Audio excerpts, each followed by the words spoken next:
Movies have been around for a long time.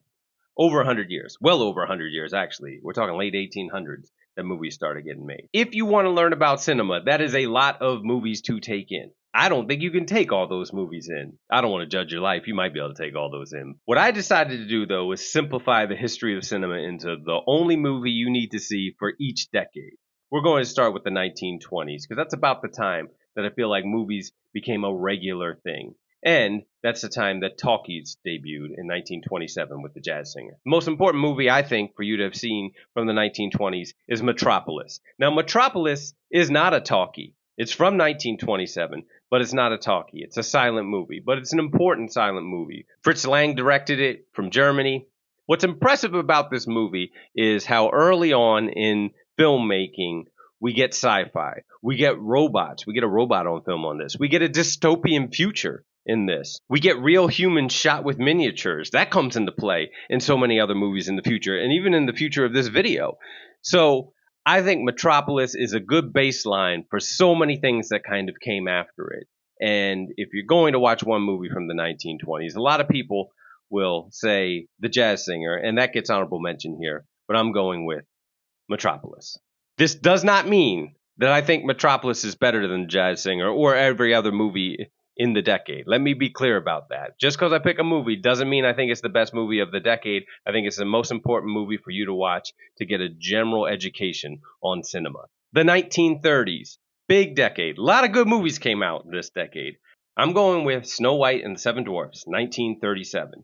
This is the first U.S. animated feature film. It's the first one done cell animated. It's the first big Disney movie. It led to every other animated movie that we've had since. All of Disney, Disney World, Disneyland, Disney Paris, I don't know. There's multiple Disneys. All of Disney can be traced back to Snow White and Seven Dwarfs, including the remakes of Snow White and the Seven Dwarfs. Snow White and Seven Dwarfs is also a good movie. So you have this amazing cartoon that leads to a whole history of animated cinema. 1937 is when that started out. It was done really, really well with Snow White and the Seven Dwarfs. I highly recommend you go back and watch it if you haven't watched it, because it really is a beautiful movie. It's a good movie. But more importantly, it is the catalyst for so many things that have come later. Pixar, all the things that have come after this, we can trace back to this movie and what it did. Also, it's important to note that this movie was a success. For 55 years, it was the #1 grossing animated film. That is a long time to hold that record. So it was way ahead of the curve.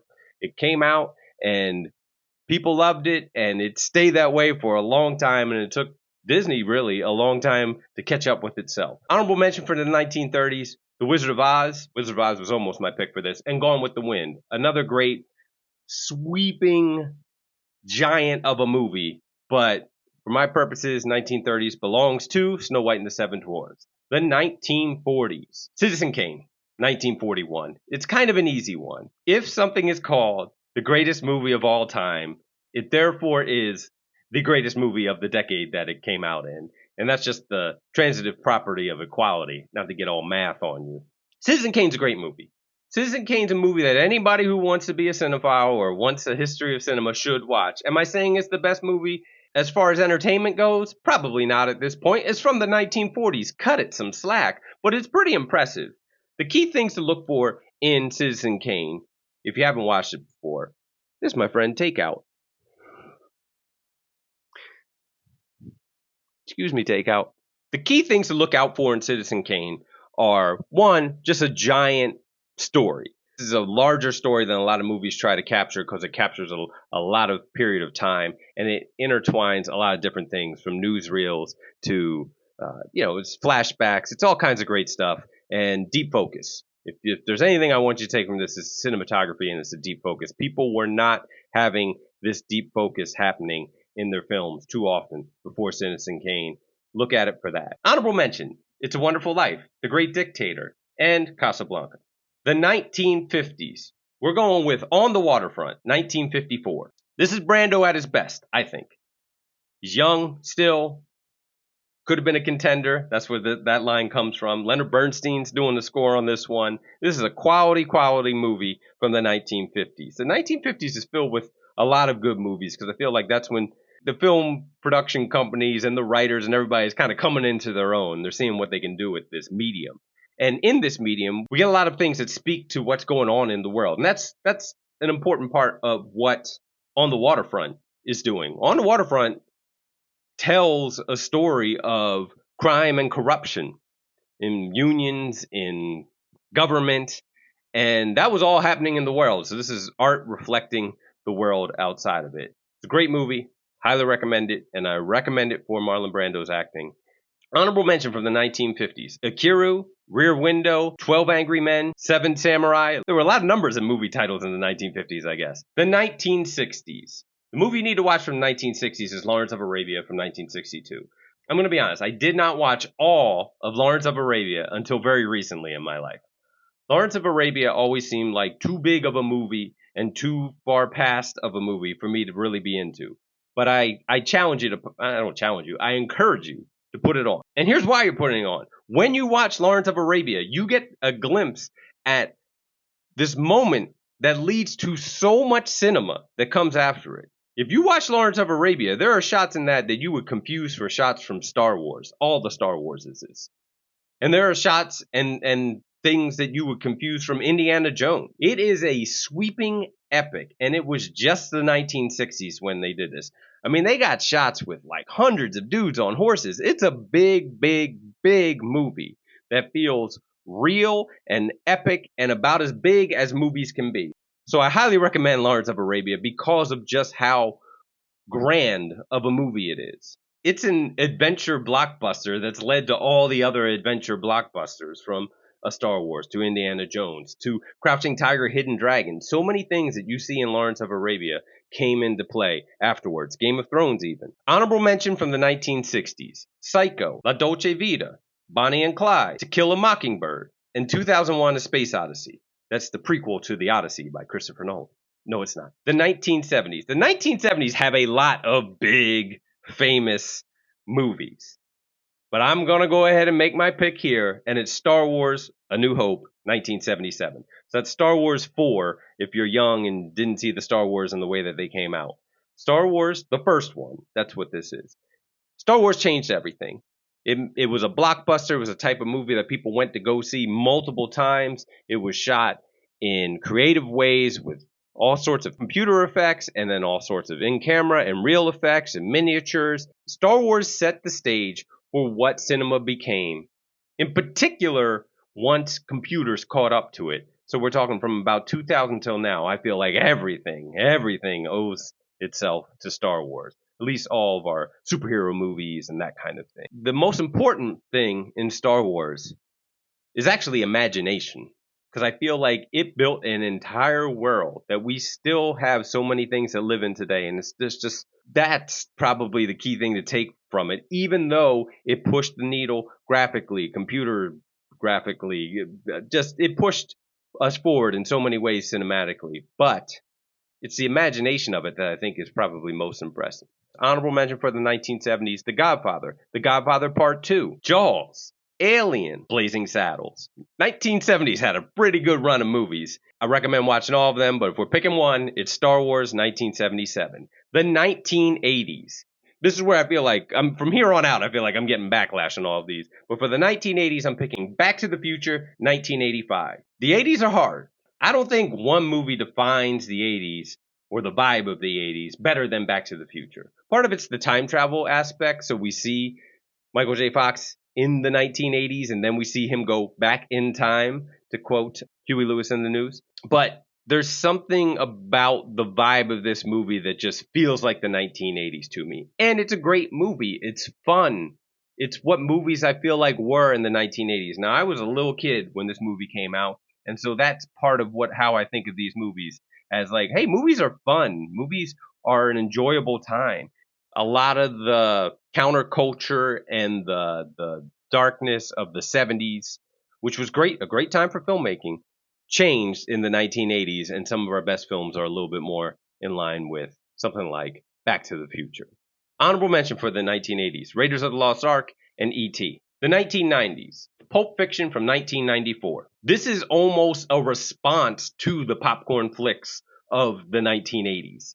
For everything that Back to the Future was, now we have a Pulp Fiction. And Pulp Fiction is a movie that's made by a guy who was just raised on all the counterculture movies, all the obscure movies, all the horror movies, and all the great stuff that we now love and appreciate. That's what Pulp Fiction grows out of. And so we see sort of a slide into a different kind of cinema in the 1990s. And I think Pulp Fiction does a great job of illustrating that, and it's a great movie. They play around with the timeline. I've said that before in other videos, which I think is a really cool thing. This movie leads to all of Quentin Tarantino's career, which leads to a lot of great movies. And this movie feels like independent cinema at its height. That kind of happened in the 1990s. This is when Miramax is overpaying for movies at Sundance, and there's a lot of independent cinema going on. Pulp Fiction feels a lot like that, as opposed to the big studio Hollywood movies that we saw in the 1980s. Honorable mention. This is a crazy honorable mention list, but Schindler's List, Shawshank Redemption, Saving Private Ryan, and Good Will Hunting. If you got time, watch all those. You'll really get a feel for all of cinema in the 1990s. The 2000s. All right, for the 2000s, I went with Lord of the Rings. The first one, The Fellowship of the Ring, 2001. This Lord of the Rings obviously led to more Lord of the Rings, although they're all shot at the same time. So that's also a big part of why this movie is important, because this is a filmmaker and a film studio deciding, oh, we're going to make 3 of these movies. And you know what? We're going to shoot them all at once, and we're confident that we're going to release 3 of these movies. As opposed to in the past where you put out a movie, you saw how it did, then you greenlight the sequel, and on and on. They made 3 of these movies from the start. That was always the plan. It's a long book. They had a lot to cover. The Lord of the Rings leads to a lot of what has happened in cinema since 2001. I feel like Game of Thrones does not exist without Lord of the Rings. The other thing that I think Lord of the Rings affected almost concurrently was the rest of the Harry Potters. I feel like Harry Potter came out. That was a bit of a kid's movie. Lord of the Rings came out, same time. These movies are coming out, ballpark. And then as time went by, people were like, we got to do more like they're doing in Lord of the Rings. And that's what we kind of saw from cinema after that. That led to the birth of some of the superhero movies. And we had a number of them kind of in the early 2000s that run up to 2008, where we get Iron Man, honorable mention, Iron Man, because I feel like that leads to all of our superhero movies, and The Dark Knight, another important movie. A, because it's Christopher Nolan. B, because it took a superhero movie and made it dramatic. But if we're picking one from the 2000s, I'm making it Lord of the Rings, The Fellowship of the Ring. Honorable mention, I'm going to put Iron Man on there because it leads to all of the Marvel Universe, and The Dark Knight. And Harry Potter. Harry Potter led to so many more Harry Potters. Again, a lot of books. 2010s. I was struggling to pick just one from the 2010s because it's all over the map. When you look at the list of movies for the 2010s, all over the map. So this is what I'm going with. And feel free to fight me in the comments. You'll probably be right, to be quite honest. I'm going with Parasite 2019. Now, Parasite is an outlier, but I feel like it's a good movie to put in here. Won Best Picture. It was a big deal. Super entertaining. I feel like there have been a lot of movies like it that came out around the same time as it. But it is a movie that I feel like is a great example of what global cinema is starting to do after sort of being raised on Hollywood. Parasite is a good example of global cinema crossing over into scary popcorn movies with some comedy in there. It's a dark comedy, too. I'm picking Parasite because I think it's important to see, but I feel like it's also important to round out the decade with the rest of these honorable mentions. The Social Network. It's more about what that movie is about than anything else that has its importance for the 2010s, it being about the Facebook. Avengers Endgame, that is a peak of the Avengers, which I feel like superhero movies built to that. And I'm not joking when I say this, even though it's going to sound like I'm joking. Paddington 2. Because Paddington 2 genuinely is a good movie, and I feel like it's good to have a movie that makes everybody happy on this list. So honorable mention Paddington 2. The 2020s. All right, we're closing this thing out. 2020s, still going on. Maybe this changes, but as of right now, I'm picking 2023's Barbie. What? You think that's the most important for everybody to watch for this decade? And yes, I do. Here's why. Number one, it examines consumerism and capitalism. And I think those are going to be 2 of the biggest things that we are going to be talking about in years from now when we look back at the 2020s. Because we're in a stage of capitalism where it's getting a little rough. We're a culture of people defined by consumerism, and a lot of our entertainment is based on toys and IP that is built towards selling us stuff. It's not like this is based on some book or something. This is based on a toy. It's a great movie. Greta Gerwig does such an awesome job with Barbie. I think it's a wonderful movie. She did a great job of telling just a magnificent, empowering story. But what is fascinating to me is that story had to be told or was told about a consumer product. Well, a toy. I guess what I'm trying to say is nothing sums up where we are more than our best movie being intellectually profound while being about something that is, I don't know, I feel like a definition of a consumer product, that being Barbie. That sums up America right now. And so for that reason, I'm going with Barbie. I think Greta did an awesome job of slipping a cool story into Barbie and taking a platform that is really just meant to sell some more dolls into something cooler and something meaningful. But it does sum up the 2020s. Honorable mention for the 2020s. You can't do Barbie without doing Oppenheimer. That's how we got Barbenheimer. So also check out Oppenheimer. Lots of other great movies too. Check out my videos for other stuff. So that's it. That's one movie from every decade to kind of get you caught up on what happened in movies since the 1920s. I recommend watching all of them. If you have time, get into the honorable mentions. And if you have more time after that, go ahead and yell at me in the comments about what movie should have been the key movie from which decade, and on and on and on. I love you all. I appreciate you for watching. I hope you found a movie on this list that you haven't had a chance to watch yet, and you go out and watch it and you enjoy it or you learn something from it. Sometimes we don't enjoy these. Sometimes they are rough watches. Although this list is not a rough watch. I feel like this is a list of pretty darn good movies. If you're a filmmaker or a future filmmaker and you're trying to find some cinema history to catch up on, check out these movies, but then also watch this video where I talk about movies that will take the place of film school for you. All right, everybody. I'll talk to you next time.